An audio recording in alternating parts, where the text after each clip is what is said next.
Thanks for sharing the script. Here's a light paraphrased version of it. I've kept the original meaning, tone, and length intact, while slightly changing the word order and structure for a natural, smooth variation. Picture a world teetering on the brink of collapse, empires locked in struggle, alliances on the verge of fracturing, and a single incident triggering a global disaster. This is the story of World War I, one of the most lethal conflicts in human history. A war that redrew the map of nations, ushered in groundbreaking technologies, and left behind deep scars that still linger today. In this video, we'll guide you through the origins, major battles, and the lasting impact of a war so catastrophic it was dubbed the war to end all wars. Spoiler alert, it didn't end all wars. To grasp how World War I began, we have to rewind to the early 1900s, a time when Europe was dominated by mighty empires. The British, French, Russians, Austro-Hungarians, and Germans each sought to expand their power and influence. But much like neighbors erecting fences and hoarding weapons, tensions were escalating. Add a tangled web of alliances into the mix, and you've got a perfect storm brewing. Countries had intricate treaties. France was aligned with Russia, while Germany backed Austria-Hungary.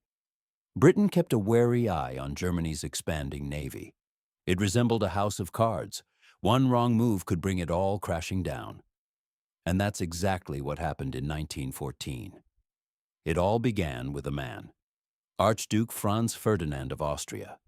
His assassination in Sarajevo on June 28, 1914, by a Serbian nationalist was the spark that set off the explosive chain reaction. Austria-Hungary declared war on Serbia, and soon, due to those alliances, other nations were pulled in. Within mere weeks, all of Europe was engulfed in war. No one anticipated it would last for 4 long, harrowing years. World War I was unlike any conflict the world had seen. Instead of swift, decisive battles, it turned into a grim stalemate.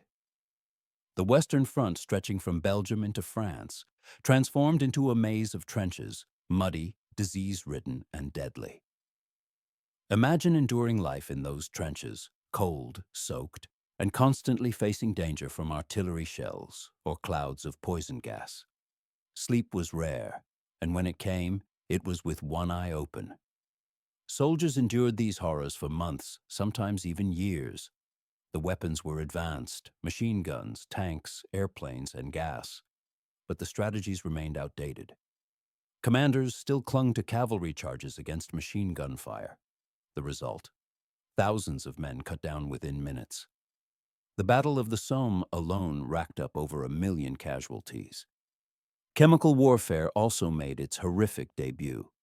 Gases like mustard gas turned the battlefield into a nightmare, blinding, burning, and suffocating troops. It was just one of many terrors that defined this brutal conflict. When we think of World War I, we often picture Europe, but the fighting was truly global. The Ottoman Empire joined the war on the side of Germany and Austria-Hungary, turning the Middle East into yet another war zone. Battles also raged in Africa, and the Atlantic Ocean became a naval battleground.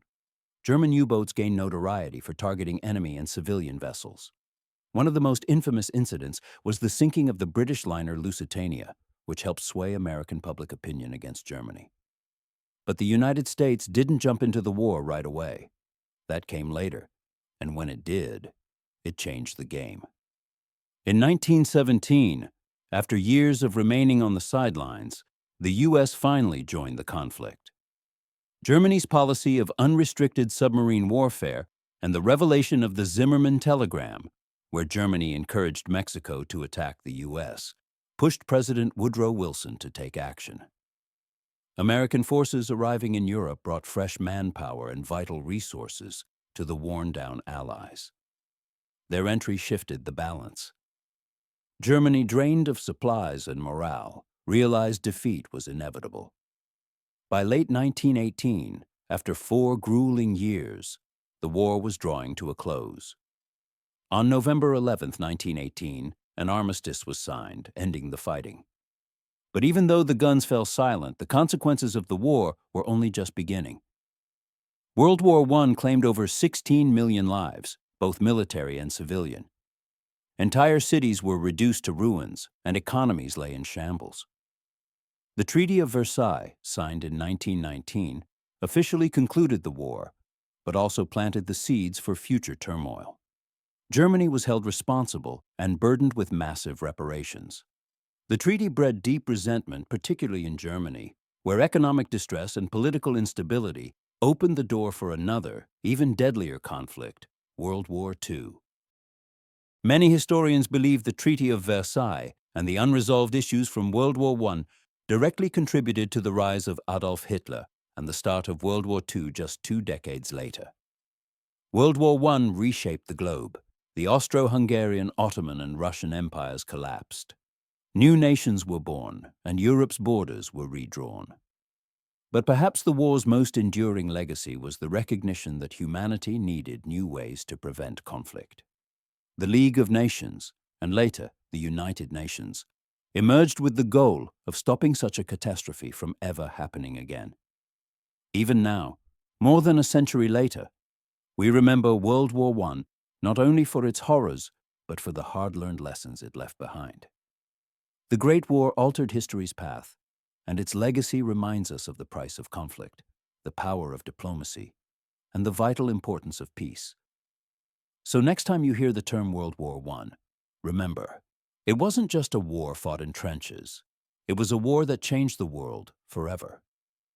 Let me know if you'd like this in a specific tone, more dramatic, educational, casual, etc., or if you're using it for a voiceover so we can fine-tune it even more.